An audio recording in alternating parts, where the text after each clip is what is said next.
سامعین، ذوالحج کا مہینہ ہے اور 18 ذوالحج کو اسلام کے تیسرے خلیفہ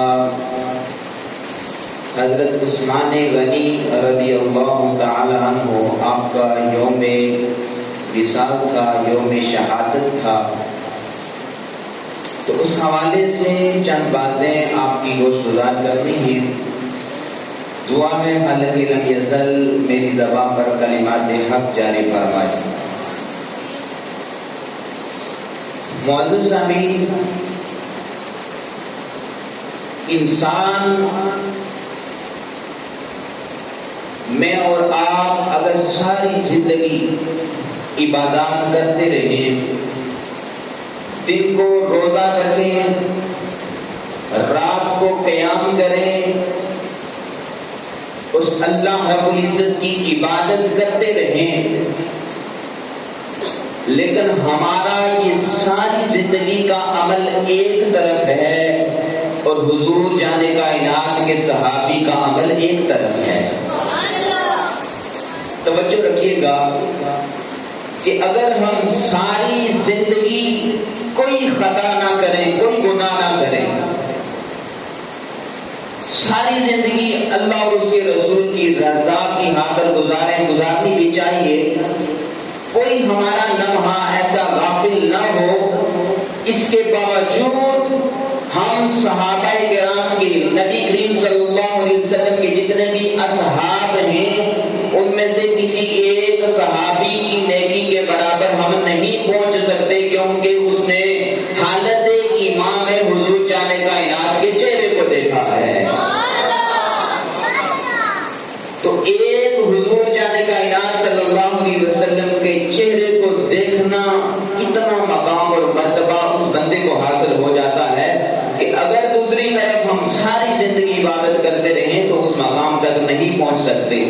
لیکن آج کل فتنے کا دور ہے اور جگہ جگہ فتنے بپا ہیں۔ سب سے بڑا فتنہ یہ موبائل دیکھ لیں، اس کے اندر ہر طرح کا مواد آپ کو ملے گا، اور خاص کر آگے محرم آنے والا ہے تو اتنے فتنے آپ کو ظاہر ہوں گے کہ اللہ کی پناہ ہے کہ وہ جب گفتگو کی جاتی ہے وہاں پر اور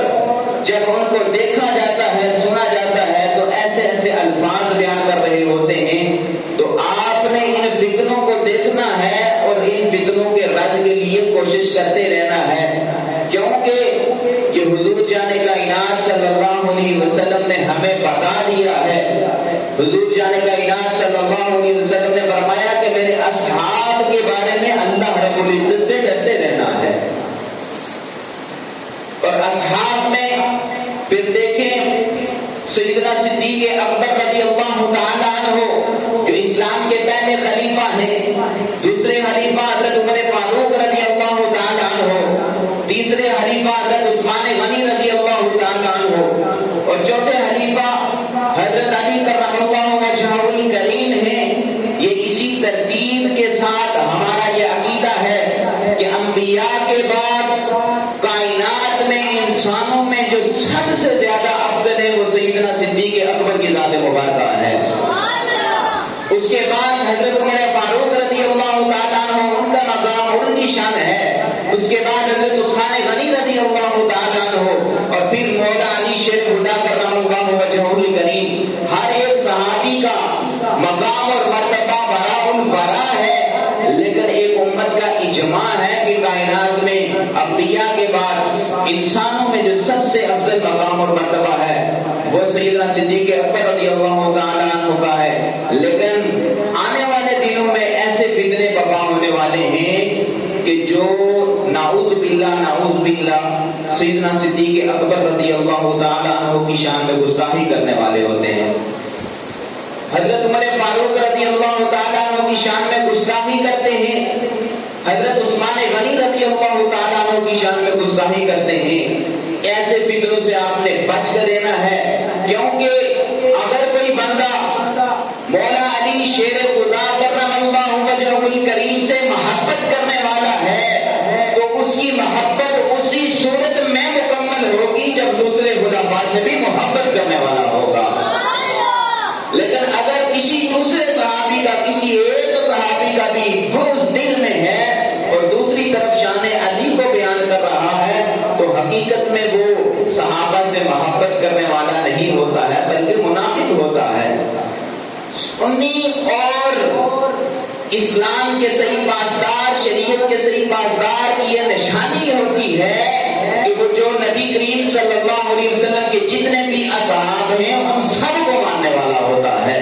چاہے وہ پھر سیدنا صدیق اکبر کی ذات مبارکہ ہو، حضرت عمر فاروق رضی اللہ تعالیٰ عنہ آپ کی ذات مبارکہ ہو، حضرت عثمان غنی رضی اللہ تعالیٰ عنہ آپ کی ذات مبارکہ ہو، مولا علی شیر خدا کرم اللہ وجہہ الکریم کی ذات مبارکہ ہو، اور چاہے وہ حضرت امیر معاویہ کی ذات مبارکہ ہو. وہ سب کی شان کو بیان کرنے والا ہوتا ہے اور سب کو ماننے والا ہوتا ہے. اگر کسی ایک کا بھی انکار کرے گا تو وہ سمجھو کہ وہ دائرہ اسلام سے خارج ہو جائے گا، اسلام کے ساتھ اس کا کوئی تعلق نہیں ہوگا. اور پھر حضور جانے کا الہ صلی اللہ علیہ وسلم نے یہ بتا دیا ہمیں، اور آنے والے دنوں میں اگرچہ انسان جو اس کے اندر قوت ایمانی ہونی چاہیے تو یہ وہ کر سکے گا. یہ کام وہ کیا ہے جو حضور صلی اللہ علیہ وسلم نے ہمیں بتا دیا کہ جہاں کہیں دیکھو تم کہ میرے کسی صحابی کی شان کو کم کیا جا رہا ہے،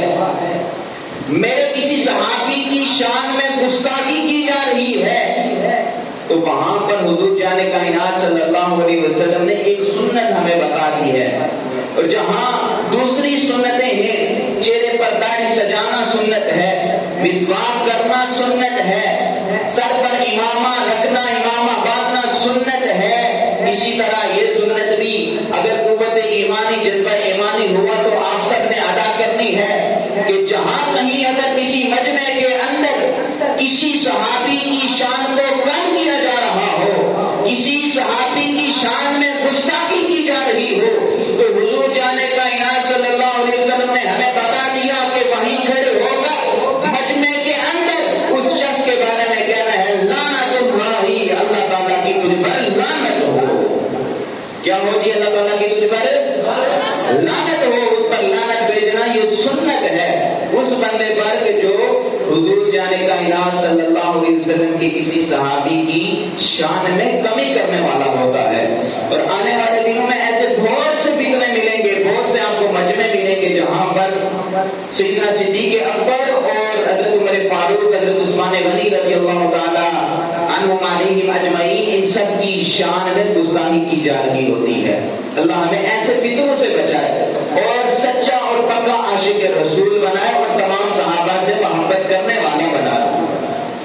اب 18 ذی الحجہ کو سیدنا عثمان غنی رضی اللہ تعالیٰ عنہ آپ کا یوم شہادت ہے. آپ کی جو القابات ہیں ان میں سے ایک لقب جو سب سے مشہور ہے اسے کہا جاتا ہے ذوالنورین، یعنی دو نوروں والا.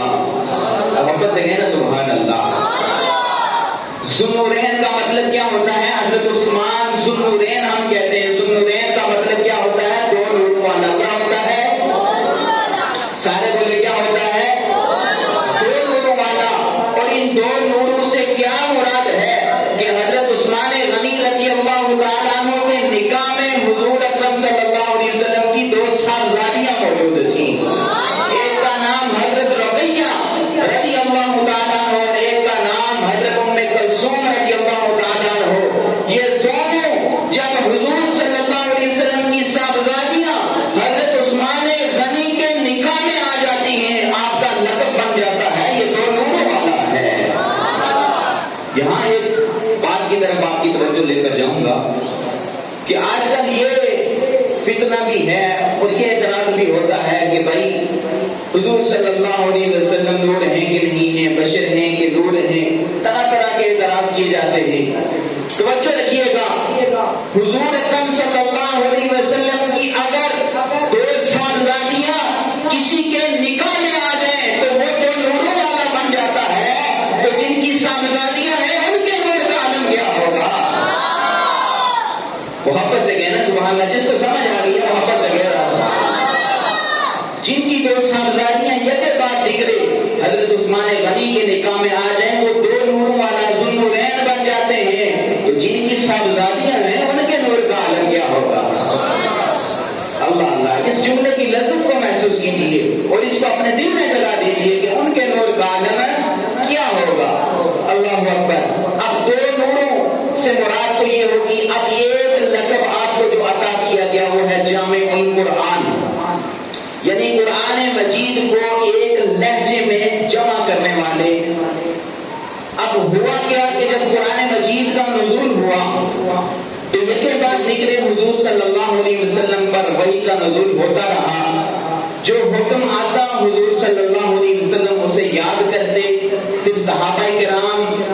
مختلف صحابہ کرام اسے یاد کرتے اور پھر ڈیوٹیاں ہوتی تھی لکھ لیا کرتے تھے۔ یہ تمام سلسلہ اسی طرح چلتا رہا، لیکن جس طرح آج تک آپ کی کتابی شکل میں قرآن مجید دیکھ رہے ہیں، یہ اس وقت حضور صاحب جانے کائنات صلی اللہ علیہ وسلم کے وقت میں اس دور میں نہیں تھا، بلکہ ایک مصحف کی شکل میں جمع ہوا اور پھر سیدنا صدیق اکبر رضی اللہ تعالیٰ عنہ آپ کا جب دور آتا ہے تو جنگ یمامہ کے اندر بہت سارے حفاظ قرآن صحابہ کرام ان کو شہید کر دیا جاتا ہے، اللہ ان کے درجات کو بلند فرمائے۔ تو پھر حضرت عمر فاروق رضی اللہ تعالیٰ عنہ نے حضرت سیدنا صدیق اکبر رضی اللہ تعالیٰ عنہ سے مشاورت کی کہ اگر اسی طرح صحابہ کرام کی شہادت ہوتی رہی تو پھر قرآن پڑھنے پڑھانے والا کوئی نہیں رہے گا، قرآن پاک اس دنیا سے ختم ہو جائے گا، لیکن اس کی حفاظت کا ذمہ تو اللہ رب العزت نے خود لیا ہوا ہے۔ تو پھر سیدنا صدیق اکبر رضی اللہ تعالیٰ عنہ نے ایک مصحف میں اسے جمع کیا، لیکن جب حضرت عثمان غنی رضی اللہ تعالیٰ عنہ آپ کا دور آتا ہے تو پھر اسلام بڑا تیزی کے ساتھ پھیلنے لگ جاتا ہے۔ ایران، عراق، شام،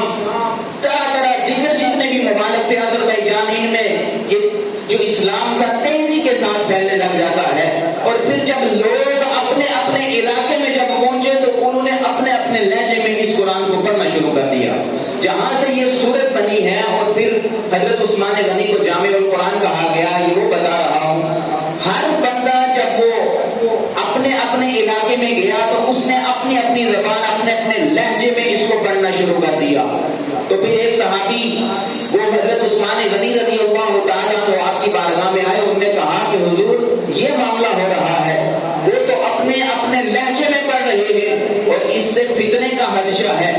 بہت بڑا فتنہ وقع ہو سکتا ہے۔ تو سیدنا حضرت عثمان غنی رضی اللہ تعالیٰ عنہ آپ نے وہ جتنے مذہب تھے جتنے مذاہب تھے ان میں سے ایک حضرت عمر فاروق اور پھر آپ کی جو بیٹی تھی حضرت حفصہ ان کے پاس تھا، ان سے منگوایا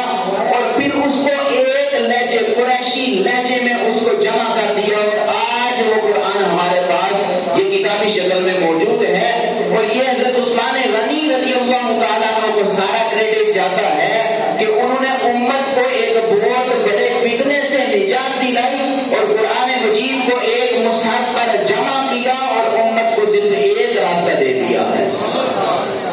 اب امت کا حال کیا ہے؟ اس قرآن مجید کو پڑھنا تھا، اس کی تعلیمات پر عمل کرنا تھا، اس پر دیکھنا تھا کہ اللہ رب العزت نے ہمیں کیا احکامات دیے ہیں،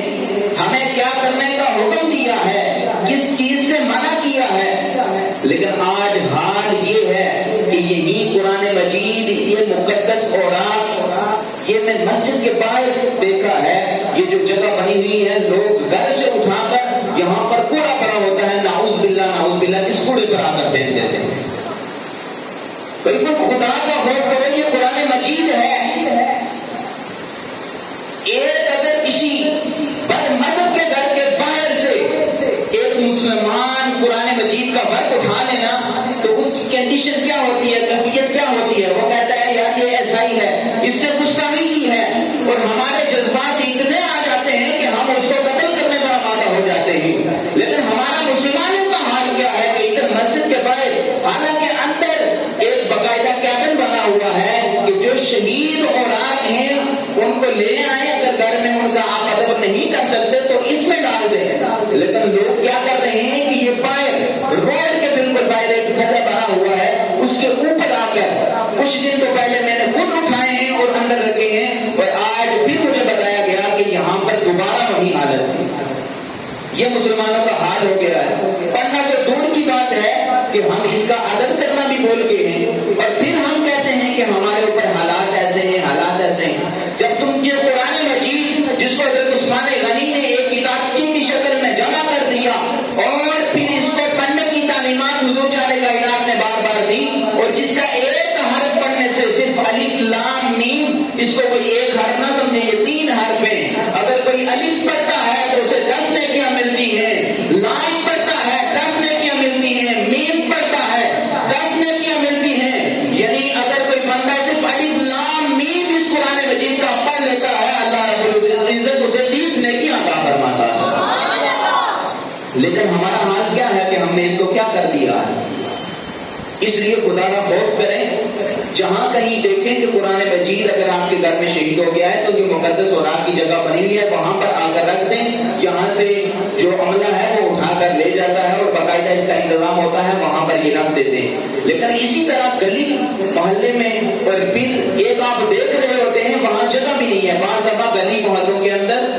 وہ باقاعدہ ایک ڈبہ بنا ہوتا ہے، اس کے اندر رکھا ہوتا ہے، لیکن وہ بعض دفعہ فل ہوتا ہے، لیکن اس کے باوجود ہم اس کے اوپر رکھ دیتے ہیں. ہوا چلے گی پھر گر جائے گا، ہمیں پتا بھی ہوتا ہے، اس کے باوجود ہم وہاں پر رکھ رہے ہوتے ہیں. اس لیے خدا را اس کا ادب و احترام کریں گے، اس کا ادب و احترام کریں گے تو پھر ہی تمہارا دنیا میں بھی نام زندہ ہوگا، بروز محشر بھی تم سر اٹھانے کے قابل ہوگے. لیکن اگر اسی کا ادب و احترام نہ کیا تو دنیا میں بھی رسوائی ہوگی، قبر میں، حشر میں، سب جگہ رسوائی ہوگی. اس لیے خدا را خوف کریں. حضرت سیدنا عثمان غنی رضی اللہ تعالیٰ عنہ آپ کے حوالے سے ذکر کر رہا تھا کہ آپ نے قرآن مجید کو ایک کتابی شکل میں جمع کر کے امت کو ایک بہت بڑے فتنے سے بچا لیا. یہ ہے آپ کی شان مبارکہ. آپ دیکھ لیجیے حضور جان کائنات صلی اللہ علیہ وسلم کی 2 صاحبزادیاں بھی آپ کے نکاح میں آئی، اور پھر حضور جان کائنات صلی اللہ علیہ وسلم نے اگلا جو حکم ارشاد فرمایا اگر اس کے علاوہ بھی کوئی میری بیٹی ہوتی تو میں اس کو عثمان کے نکاح میں دے دیتا. تو پھر جب اتنی شان حضور جانے کا کائنات بیان کر رہے ہیں تو پھر ایسا بد نصیب بندہ کہ جو سوشل میڈیا پر آ کر لوگوں کو برگلاتا ہے اور سیدنا عثمان غنی رضی اللہ تعالیٰ عنہ کی شان میں گستاخی کرتا ہے، وہاں پر آپ لوگوں کا حق بنتا ہے کہ سنت پر عمل کرتے ہوئے آپ نے کھڑے ہو جانا ہے اور بڑے مجمع میں اس کو کہنا ہے لعنت اللہ، تم جھوٹ بول رہے ہو، اللہ کی مجھ پر لعنت ہو. یہ اپنے سبق یاد رکھنا ہے، اور اس پر ہو سکے بظاہر طور پر ہو سکتا ہے آپ کو مار بھی پڑ جائے، لیکن ایک طرف دیکھے مار پڑ رہی ہے، دوسری طرف حضور کی سنت پر عمل کیا جا رہا ہے، اور حضور صلی اللہ علیہ وسلم کی ذات مبارکہ اس پر خوش ہو رہی ہے کہ میرا امتی اپنی ہر چیز کو میرے اوپر نچھاور کر رہا ہے اور اپنی جان کی فکر کیے بغیر گستاخ رسول کے سامنے ڈٹ کر کھڑا ہو گیا. آپ نے بہترین جو مرکز ہمارا ہوتا ہے، یہ دنیا ہمارے لیے ایک عارضی زندگی ہے، اس میں عزت اور وقار حاصل کرنا ہے تو پھر حضور صلی اللہ علیہ وسلم کی ناموس پر پہرا دینا ہے، پھر صحابہ کرام رضوان اللہ علیہم اجمعین آپ کی عزت اور ناموس پر پہرا دینا ہے. اسی میں ہی انسان کی عزت ہے. لیکن اگر گستاخوں کے ساتھ ہمارا اٹھنا بیٹھنا ہو گیا، ہمارے صرف ایک لنگر کی خاطر، ایک بریانی کی پلیٹ کی خاطر ہم نے اپنے ایمان کو بیچ دیا تو پھر ہمارا یہ ایمان قابل قبول نہیں ہوگا. اس لیے اپنے ایمان کو مضبوط کیجیے. حضور صلی اللہ علیہ وسلم نے حضرت عثمان غنی رضی اللہ تعالیٰ عنہ کی شان کے حوالے سے جو بیان کیا، ایک دفعہ حضور جان کائنات صلی اللہ علیہ وسلم ایک پہاڑ پر آپ جلوہ گر ہوئے اور ساتھ میں حضرت عثمان غنی رضی اللہ تعالیٰ عنہ ہیں، حضرت عمر فاروق رضی اللہ تعالیٰ عنہ ہیں. تو وہ پہاڑ حرکت کرنے لگ جاتا ہے، کپکپانے لگ جاتا ہے، وائبریٹ کرنا شروع ہو جاتا ہے. تو حضور جان کائنات صلی اللہ علیہ وسلم نے وہیں پر کھڑے ہو کر پہاڑ کے اوپر اس پہاڑ کو اپنے اس ٹانگ کے ساتھ ٹھوکر مار کر کہا کہ رک جا، تجھے پتا نہیں ہے کہ تجھ کے اوپر، تمہارے اوپر ایک نبی کھڑا ہے، ایک صدیق کھڑا ہے اور ایک شہید کھڑا ہے. یعنی شہادت کی خوشخبری حضور جان کائنات صلی اللہ علیہ وسلم نے حضرت عثمان غنی کو بڑے پہلے بتا دی. اور یہ پتا بھی تھا حضور جان کائنات صلی اللہ علیہ وسلم کو کہ حضرت عثمان غنی رضی اللہ تعالیٰ عنہ کو شہید کر دیا جائے گا. اب دیکھ لیجئے جب وہ وقت آتا ہے حضرت عثمان غنی رضی اللہ تعالیٰ عنہ کو آپ کو محصور کیا جاتا ہے، یعنی قید و بند کے اندر سیدنا عثمان غنی رضی اللہ تعالیٰ عنہ کو بھی جس طرح ہم کربلا کے واقعوں کو بیان کرتے ہیں وہاں پانی روکا گیا، طرح طرح کے معاملات ہوئے، حضرت عثمان غنی کو جب بند کمرے میں رکھا گیا 18 سے 20 دن تک، اور کچھ دن ایسے بھی آپ پر گزرے ہیں کہ آپ کو پانی تک پیش نہیں کیا گیا. اور یہ کائنات کے اندر سب سے دل دہلا دینے والا آپ کی شہادت کا واقعہ ہے. آپ کو محصور کر دیا گیا تو آپ نے جو الفاظ بیان کیے وہیں سے کھڑے ہو کر وہ حدیث میں کوٹ کیے گئے، سنیے. فرمایا قال اذکرکم باللہ هل تعلمون ان حراء حین انتقض، حراء کہتے ہیں وہ پہاڑ کے جس پر حضور جان کائنات کھڑے تھے، حضرت عثمان غنی رضی اللہ تعالیٰ عنہ کھڑے تھے. تو پھر حضرت عثمان غنی کو جب قید کیا گیا تو آپ نے وہاں پر کھڑے ہو کر کے اعلان کیا میں تمہیں اللہ کا حوالہ دے کر کہتا ہوں اذکرکم باللہ هل تعلمون، جو وہ قید کرنے والے تھے آپ کو محصور کرنے والے تھے ان کی طرف متوجہ ہوئے فرمایا کہ میں تم کو اللہ کا حوالہ دے کر کہتا ہوں کہ جب ہم اس پہاڑ پر کھڑے تھے تو قال رسول اللہ صلی اللہ علیہ وسلم کیا تم کو پتا نہیں ہے کہ حضور جان کائنات نے فرمایا تھا اسبت حراء، اے پہاڑ رک جا، اور فلیس علیک الا نبی اور صدیق اور شہید، کہ تم پر صدیق کھڑا ہے، نبی کھڑا ہے اور شہید کھڑا ہے. وہ جتنے بھی محصور کرنے والے تھے آپ کو وہ سب کہنے لگے ہاں ہاں ایسا ہی ہوا تھا. پھر حضور حضرت عثمان غنی رضی اللہ تعالیٰ عنہ نے دوسری بات کہی، فرمایا اذکرکم باللہ، میں تمہیں اللہ کا حوالہ دے کر کہتا ہوں هل تعلمون ان رسول اللہ صلی اللہ علیہ وسلم، کیا تم جانتے نہیں کہ جب نبی کریم صلی اللہ علیہ وسلم نے قال فی جیش الاسرہ، فرمایا کہ جب جیش اسرہ غزوہ تبوک کا موقع تھا، جیش اسرہ کہتے ہیں غزوہ تبوک کو، فرمایا کہ جب غزوہ تبوک کا موقع تھا تو حضور جان کائنات نے فرمایا تھا میں ينفق نفقۃ متقبلۃ، فرمایا کون ہے ایسا بندہ کہ جو غزوہ تبوک کے اس موقع پر حج کرے گا اور اس لشکر کو تیار کرے گا، تو عثمان غنی سب سے پہلے کھڑے ہو کر فرمایا میں اس لشکر کے لیے حج کروں گا. یعنی اس حدیث کے اندر پہلی فضیلت تو آپ کی شہادت کی ہے، یعنی ایک مسلمان کے لیے یہ بھی واضح نصیحت ہے اس میں کہ اسے اپنے اندر شہادت کا جذبہ رکھنا چاہیے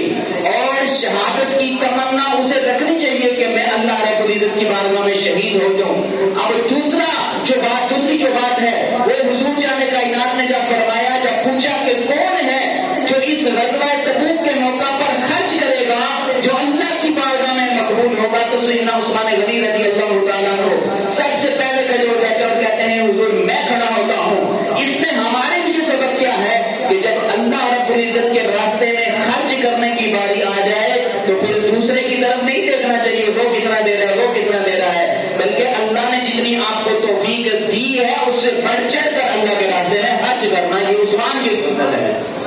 محبت سے کہیں سبحان اللہ. فرمایا اس وقت لوگ بڑے کمزور تھے، بڑے تنگ دست تھے، تو فرمایا حضرت عثمان غنی نے میں نے اس وقت حج کیا تو وہ تمام جو محصور کرنے والے تھے وہ کہنے لگے حضور ہاں ایسے ہی ہے، آپ نے ایسے ہی کیا تھا. پھر تیسری بات جو حضور حضرت عثمان غنی رضی اللہ تعالیٰ عنہ نے کی، فرمایا اذکرکم باللہ هل تعلمون ان فی رحومہ لم یکن یشرب منها احد الا بثمن، پیر روما ایک کنواں تھا کہ فرمایا اس سے کوئی بھی بندہ پانی نہیں پی سکتا تھا، تو اس فرمایا اس وقت میں نے اس پیر روما کو خریدا، اس سمے کو خریدا اور اس کو فجعلت للغنی والفقیر وابن السبیل، فرمایا غنی کے لیے، فقیر کے لیے اور مسافر کے لیے میں نے اس کنویں کو وقف کر دیا. تو وہ تمام قافلے پہلے کہنے لگے ہاں آپ نے ایسا کیا ہے. یعنی اس حدیث کے اندر تین چیزیں حضرت عثمان غنی نے کوٹ کی اور بڑے شمار ہیں، لیکن یہ تین آپ کی شان اور فضیلت کو بیان کر رہی ہے. نمبر ایک کہ آپ کو شہادت کے مقام اور مرتبے پر فرض کیا گیا اور امت کے لیے درس یہ ہے کہ اپنے دل کے اندر شہادت کا جذبہ رکھے. دوسرا حضرت عثمان غنی نے جب غزوہ تبوک کے موقع پر لشکر پر حج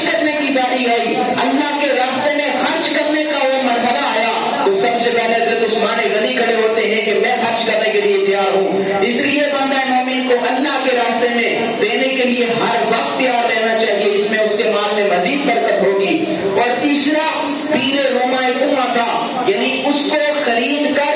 یعنی انسان کے پاس اگر توفیق ہو، آج کل بہت دیکھ لیں ہر طرف پانی کی کمی محسوس ہو رہی ہے، ہر کوئی پانی کی تلاش میں مارا مارا پھر رہا ہے، تو ایک مسلمان کو چاہیے کہ اگر اس کے پاس توفیق ہے تو کوئی ایسا نل لگوا دے اور وہاں پر اسے فی سبیل اللہ وقف کر دے۔ ایک تو حضرت عثمان غنی کی سنت بھی ہے، اور دوسرا جب تک وہ زندہ ہے اس وقت تک بھی ثواب ہے، جب قبر میں پہنچ جائے گا اس وقت تک بھی ثواب ہے، اور حشر کے وقت تک اس کو ثواب ملتا رہے گا۔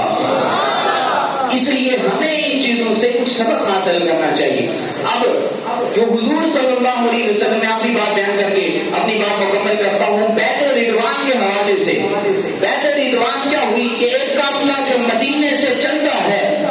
بیعت رضوان یہ بڑی توجہ کے ساتھ یہ وہ رضوان ہے کہ جس کو اللہ رب العزت نے پسند کیا اور قرآن مجید کا میں اس کا تذکرہ فرمایا ہے۔ بیعت رضوان کیا ہے کہ قافلہ مدینے سے چلتا ہے، حضور جانے کائنات صلی اللہ علیہ وسلم کے ساتھ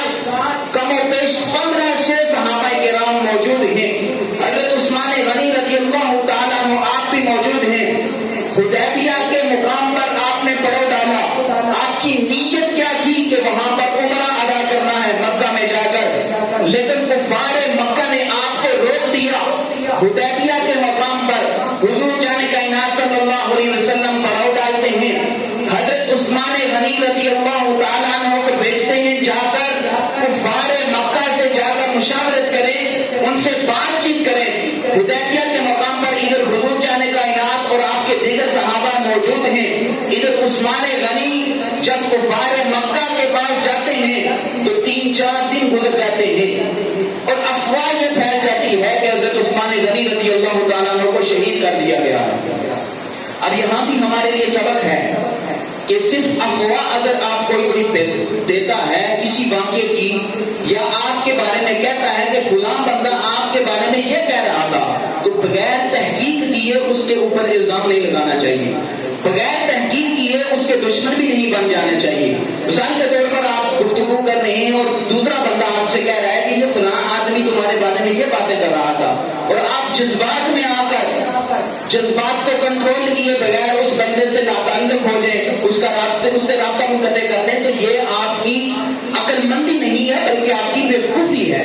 اس لیے یہاں پر کیا ہوا کہ جب افواہ پھیل گئی کہ حضرت عثمان غنی رضی اللہ تعالیٰ عنہ کو شہید کر دیا گیا، تو فوراً نہیں کہ حضور جانے کائنات صلی اللہ علیہ وسلم نے جا کر وہاں پر کفار کے ساتھ لڑائی شروع کر دی، بلکہ حضور جانے کائنات صلی اللہ علیہ وسلم وہاں پر صلح حدیبیہ کے مقام پر موجود ہیں، صحابہ کرام بھی موجود ہیں، اور حضور جانے کائنات نے اپنے دست مبارک کو بلند کیا اور دوسرے دست مبارک کے ساتھ ملایا اور فرمایا یہ عثمان کا ہاتھ ہے، یعنی حضور جانے کائنات نے اپنے ہاتھ کو عثمان کا ہاتھ قرار دیا ہے۔ وہاں پر بیعت کیا لی گئی کہ جو بھی حضرت عثمان غنی کو جنہوں نے شہید کیا ہے ہم ان کے خون کا بدلہ لیں گے۔ تمام صحابہ کرام، کسی نے یہ نہیں کہا کہ اس میں جان جانے کا خطرہ ہے، کفار مکہ بڑے سخت ہیں، وہ بڑے طاقتور ہیں، جس طرح آج کل سوشل میڈیا پر جب یہ ایران حملہ کر رہا ہے تو ایک ملا جو بند کمرے میں بیٹھ کر لوگوں کو درد دیتا رہا، لوگوں کو گمراہ کرتا رہا، وہ باہر نکلا، وہ کہنے لگا کہ ایران کو اپنے گھٹنے ٹیک دینے چاہیے، کھلا کر دینا چاہیے، کمزور کر دینا چاہیے، لیکن تاریخ اس کو پتا نہیں کہ حضور صلی اللہ علیہ وسلم کے صحابہ کا کارنامہ کیا تھا کہ اگر وہ 313 ہوتے تھے تو 1000 کے مقابلے میں ان کو شکست دے دیتے تھے۔ اس لیے مسلمان کو ہمیشہ اللہ پر بھروسہ ہوتا ہے، اس لیے یہ فتنہ آہستہ آہستہ ظاہر ہو رہا ہے، اس سے بچ کر رہیں۔ جو جیلن کی اکیڈمی میں بیٹھا ہوا ہے لوگوں کو گمراہ کر رہا ہے، آپ سب کو گمراہ کر رہا ہے، اس سے بچ کر رہیں۔ اور آج کل میں نے دیکھا ہے سوشل میڈیا پر اسی کے ہواری، اسی کے چاہنے والے اس کے خلاف باتیں کر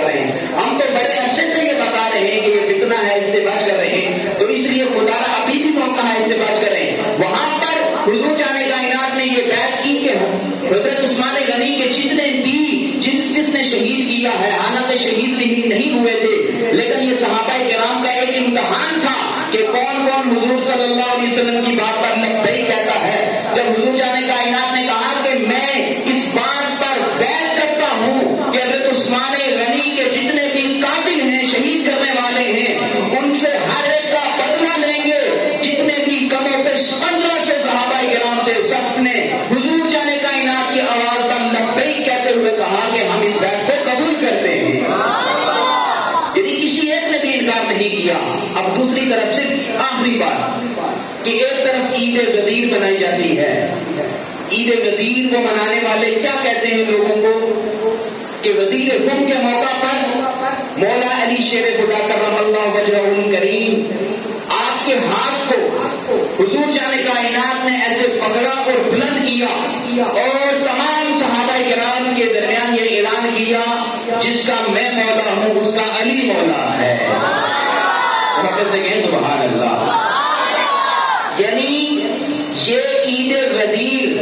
اس لحاظ سے آپ نے نہیں بنانی، کچھ لوگ یہ بناتے ہیں اور اس سے نتیجہ یہ عائد کرتے ہیں کہ جو خلیفہ اول ہیں وہ سیدنا صدیق اکبر نہیں بلکہ مولا علی شیر خدا ہیں۔ ایسے لوگوں کے ساتھ ہمارا کوئی تعلق نہیں ہے، بلکہ یہ شان بڑا البرا ہے مولا علی شیر خدا کرم اللہ وجہ الکریم کی کہ بڑے مجمع میں حضور جانے کائنات نے مولا علی شیر خدا کے ہاتھ کو پکڑ کر بلند کیا اور فرمایا جس کا میں مولا ہوں اس کا علی مولا ہے۔ یہ مولا علی کی شان مبارکہ ہے۔ اور بیعت رضوان میں اپنے ہاتھ کو عثمان کا ہاتھ کہنا یہ عثمان غنی کی شان مبارکہ ہے۔ اس لیے جو عثمان غنی کی شان میں گستاخی کرنے والا یہ ٹولہ ہے، اس سے آپ نے بچ کر رہنا ہے۔ خدا اللہ رب العزت ہمیں تمام اصحاب سے محبت کرنے کی توفیق عطا فرمائے۔ اور ایک ہے فتنہ دجال، اور یہ حضور جانے کائنات نے یہ مشن ہوئی تھی کہ اس امت